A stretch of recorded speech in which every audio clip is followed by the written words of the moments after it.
biggest passion is the First and the Second World War, but mainly the First World War. I mean, it's the kind of thing I've been interested in for a long time. Basically, what people went through in the First World War, obviously their trials and tribulations, also the memorabilia, the little bits you can find, diaries, badges, bits of uniform and stuff like that. It really is a passion. It's part of the chase, just actually trying to find stuff. This guy was Private Watts, W. Watts, from the Wiltshire Regiment, which is badges up here. He was actually killed in action in Gallipoli in August 1915. I mean, I've got his medals, and also I've got the actual place where he was killed.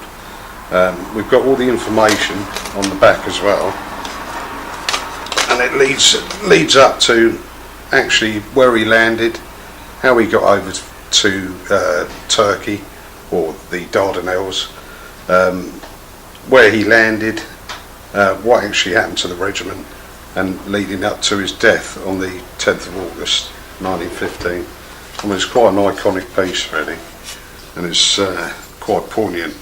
We've also got his a little plaque down the bottom that tells you that Private W. Watts, Wiltshire Regiment, killed in action, Gallipoli, 1915.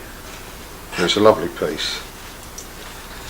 These are quite sought after pieces because they're quite hard to find, and obviously because somebody has been killed in action, the medals do sell for a lot more, unfortunately, than somebody who hasn't been killed in action.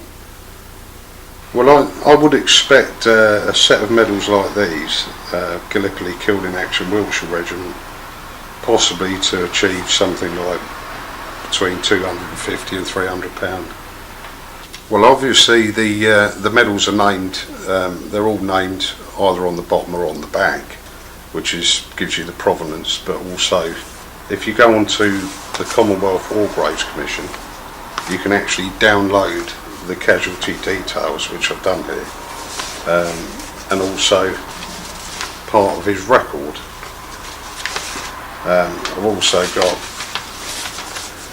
this medal certificate here that says Private Watts, Wiltshire Regiment, Theatre of War, the Balkans, qualifying date 30th of 6, 1915, and also says killed underneath. Well, it's another recent acquisition. I believe it's a pigeon carrier, or possibly something to put a canary in. Now, it looks old enough to be First World War, and it could possibly be. They would have transported pigeons around to use for messaging. This does look like it could be that. If I open it up, it's still quite grungy inside, but I'm not the sort of person who ever cleans anything. I'd like to leave it as it is. It could also be for a canary, because they used to use canaries in the trenches. Obviously, if they were gassed, the canary would die first, and they would know that the gas was coming in. So it's an interesting item, but I'm not 100% sure what it could be. It needs further research. Now, this is a really interesting item from the Second World War. Now, these are called Winter's Health work. Now, they were produced for the Hitler Youth to sell to raise money, and this is a complete untouched set of 100, so there's 2 layers of 50 here. Now, obviously somebody would buy one of these and wear it to show that they were faithful to the party, and they were actually done in sets of 10, so it'd probably take you 10 weeks to actually achieve a full set. But this is a complete box of 100 untouched. That's what I like about it. Well, I would say they're pretty rare, but I've got a feeling somebody's probably found a box, an untouched box somewhere. I've seen a couple of these, but not too many.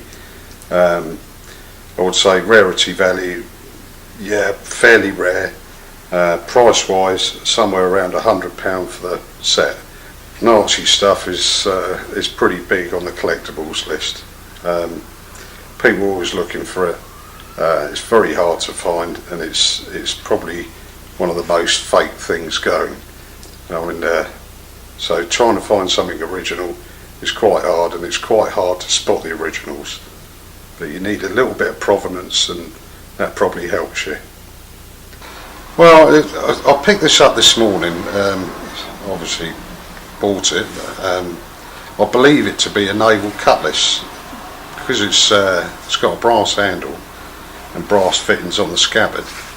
I would say it was naval as opposed to army because of the brass fittings won't rust. It's quite a nice piece, and it looks like it's been used because it's got a few nicks along the blade. Still fairly sharp, but I would probably say it's something like a boarding cutlass. Well, I'm hoping obviously it's going to be quite early, so early Napoleonic or something around that. probably 1810 to 1840. If it is, it may achieve sort of £500 if I'm lucky.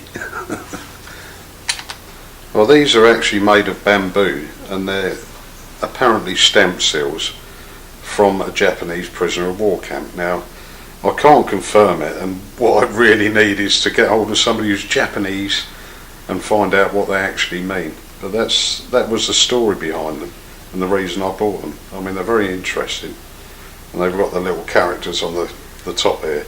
But they're made of bamboo, and that's apparently where they've come from.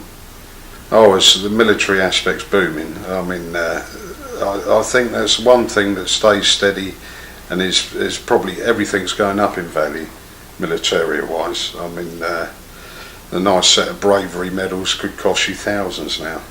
You know, Second World War, DFMs, Distinguished Flying Crosses, military crosses. I mean, even going back to the First World War, you pay £1,000 for a military cross set. So, I mean, military is big money, and it's a nice collectible as well. It always appreciates in value. It's becoming harder and harder to find. I mean, you have to go pretty far and wide.